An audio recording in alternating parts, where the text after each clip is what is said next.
Berikutnya saya akan membahas mengenai concurrency control,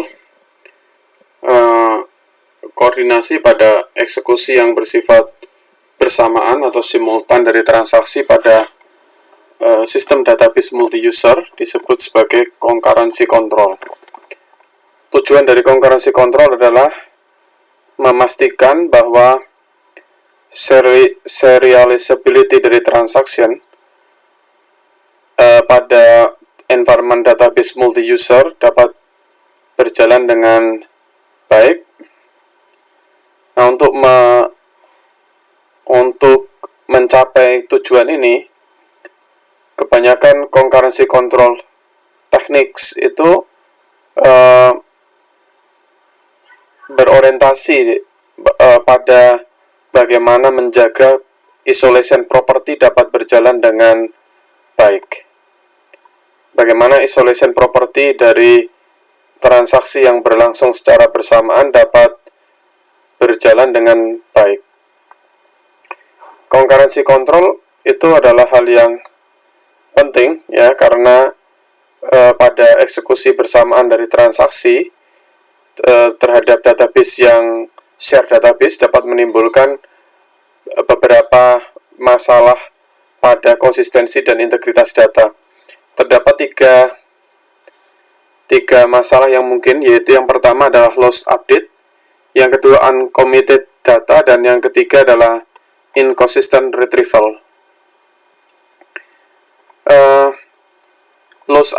Masalah loss update terjadi ketika dua transaksi yang bersamaan, yaitu T1 dan T2 dijalankan, itu mengupdate data yang sama, mengupdate elemen data yang sama, dan salah satu update itu hilang atau ditimpa oleh transaksi lain.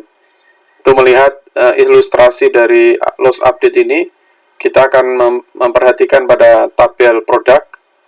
Salah satu dari atribut tabel produk yaitu quantity on hand atau jumlah barang yang tersedia. Diasumsikan bahwa Anda memiliki produk yang jumlah produknya saat ini adalah 35. Juga diasumsikan di sini bahwa ada dua transaksi yang bersamaan berlangsung, T1 dan T2 terjadi dan mengupdate nilai dari produk QOH untuk item yang sama pada tabel produk.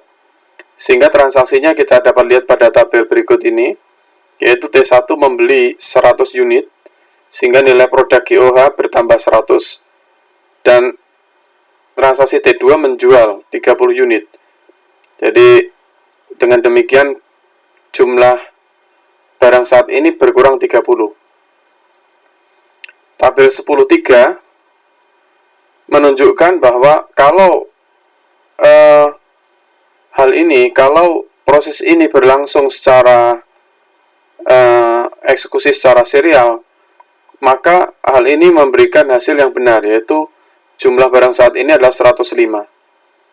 Yaitu pada saat pertama T1 membaca stok barang saat ini yaitu 35, kemudian transaksi T1 menambahkan jumlah barang saat ini menjadi ditambah 100 dan menuliskannya ke dalam memori, hasilnya adalah 135. Setelah T1 selesai, maka kemudian T2 membaca nilai jumlah barang saat ini yaitu 135. Nah, lalu T2 pada langkah kelima mengurangi jumlah barang saat ini dari 135 dikurangi 30. Kemudian langkah terakhir, produk QOH ditulis dan hasilnya adalah 105. Nah, di sini terlihat bahwa tidak ada masalah pada serial execution. Tetapi misalnya pada transaksi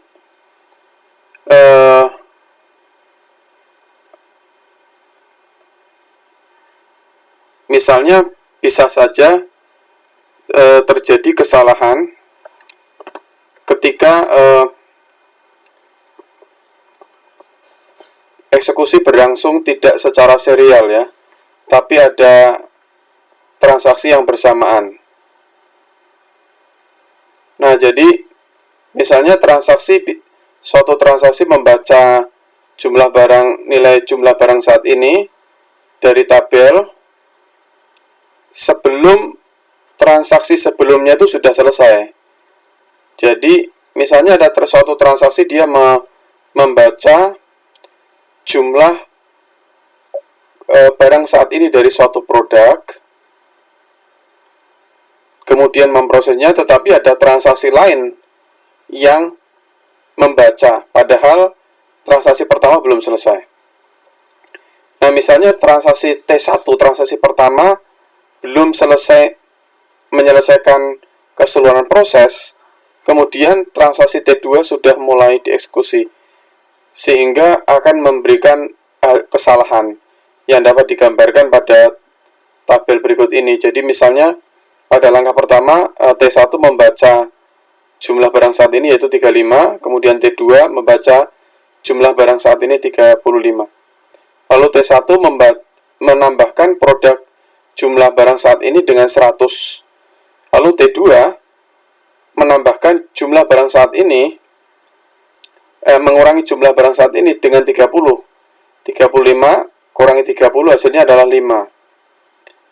Kemudian langkah kelimanya T1 menuliskan jumlah barang saat ini 135 berdasarkan langkah ketiga. Jadi langkah kelima ditulis berdasarkan langkah ketiga. Hasilnya 135. Tetapi pada langkah ke-6 T2 menuliskan nilai jumlah saat ini berdasarkan pada langkah ke-4, yaitu di situ tertulis bahwa jumlah produk saat ini adalah 5, sehingga hasil akhirnya adalah 5, dan hasil jumlah barang saat ini 5 tersebut menimpa hasil sebelumnya yaitu 135. Ya, sehingga di sini seolah-olah stoknya itu tidak pernah ditambah dengan 100. Ya, seperti yang disebutkan di sini, the addition of 100 units is lost during the process. Jadi